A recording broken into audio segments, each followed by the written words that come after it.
Imaginez, on prend une intelligence artificielle super puissante, on la fait rétrécir de moitié, et hop, au passage, on fait sauter sa censure. Ça ressemble à de la science-fiction, et pourtant, c'est un exploit bien réel qui vient de se produire. Et cette histoire, elle nous parle de physique quantique, de questions interdites, et de ce qui est peut-être une nouvelle course, la course à l'IA sans aucun filtre. La question est donc posée. Est-ce que c'est vraiment faisable? Réduire une IA de moitié et la libérer, prendre un modèle énorme, le compresser et en même temps briser ses chaînes numériques? Eh bien, c'est exactement le défi incroyable qu'une équipe de chercheurs a décidé de relever. Ok, alors pour comprendre tout ça, il faut commencer par le début. Au cœur de cette expérience, il y a une IA chinoise, très très puissante, mais aussi très contrôlée. Son nom, DeepSeek R1. Et là, le contexte est super important. En Chine, les géants de l'IA doivent suivre des règles très strictes.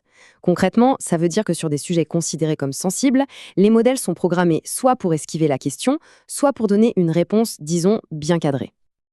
Et le résultat, franchement, il est bluffant. D'un côté, on a le modèle original, énorme, puissant, mais censuré.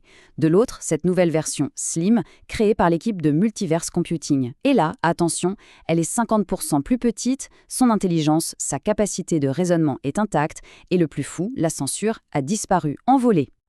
La question, évidemment, c'est comment? Comment ont-ils fait? C'est un vrai tour de force. Et la réponse, elle est assez inattendue. Ils n'ont pas utilisé les techniques habituelles, non, ils sont allés chercher l'inspiration dans un domaine complètement différent, la physique quantique. L'outil au cœur de cette méthode, ça s'appelle les réseaux tensoriels. C'est un concept qui vient tout droit de la physique quantique. Pour simplifier, c'est comme si, au lieu de regarder une simple carte en 2D du cerveau de l'IA, on crée une carte en 3D, une sorte de carte topographique hyper détaillée. Ça permet de voir non seulement les connexions, mais aussi leur importance, leur relief si l'on veut. Alors, comment ça marche concrètement? En 3 étapes. D'abord, avec ces fameux réseaux tensoriels, on dresse une carte ultra précise du système. Ensuite, grâce à cette carte, on peut repérer, avec une précision quasi chirurgicale, toutes les parties qui sont redondantes, inutiles ou surchargées, et on les enlève. Et enfin, dernière étape, on affine le tout. On s'assure que le modèle Slim résonne toujours aussi bien que l'original, et surtout qu'on n'a pas réintroduit la censure par accident. Et ça, c'est un point absolument crucial, comme le dit le chercheur Roman Horus. Cette technique pourrait vraiment changer la donne. Pourquoi? Parce qu'elle montre qu'on n'a peut-être plus besoin de ces fermes de serveurs gigantesques avec des GPU, les cartes graphiques, qui consomment une quantité d'énergie hallucinante. Une IA plus petite, c'est une IA plus efficace, moins chère et donc au final beaucoup plus accessible. Bon, maintenant, on arrive au moment de vérité, la partie la plus spectaculaire de l'histoire, le test. C'est bien beau d'avoir une IA plus petite et en théorie libérée, mais comment être sûr que la censure a vraiment sauté? Eh bien, la seule façon, c'est de lui poser toutes les questions interdites. Et pour ce crash test, ils n'y sont pas allés de main morte. Ils ont préparé une liste d'environ 25 questions, toutes sur des sujets, disons, explosifs en Chine. On parle de quoi? Par exemple, des questions sur Winnie l'ourson, qui est souvent associé au président Xi Jinping, ou bien sûr sur les événements de la place Tiananmen en 1989. Bref, des sujets ultra sensibles. Et là, le résultat a été sans appel. D'un côté, le modèle original, face à ces questions, qui botte en touche, qui donne des réponses évasives, très contrôlées, et de l'autre, la version Slim, qui a répondu de manière factuelle, directe, sans filtre, exactement comme l'aurait fait un modèle occidental. Le verrou avait bel et bien sauté.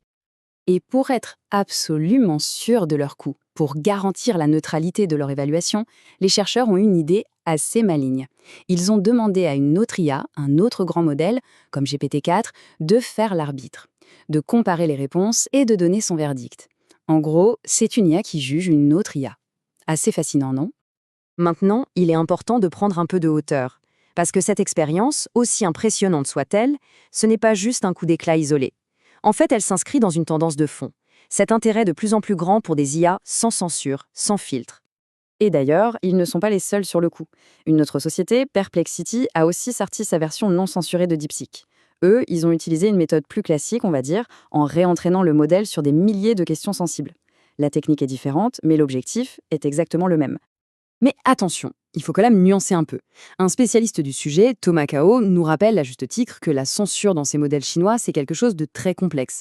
C'est pas juste un interrupteur on-off. Elle est présente à toutes les étapes, dans les données d'entraînement, dans les réglages, et selon lui, être certain d'avoir absolument tout enlevé, surtout avec un test sur seulement 25 questions, c'est très très difficile. Et tout ça, ça nous amène à une question un peu vertigineuse.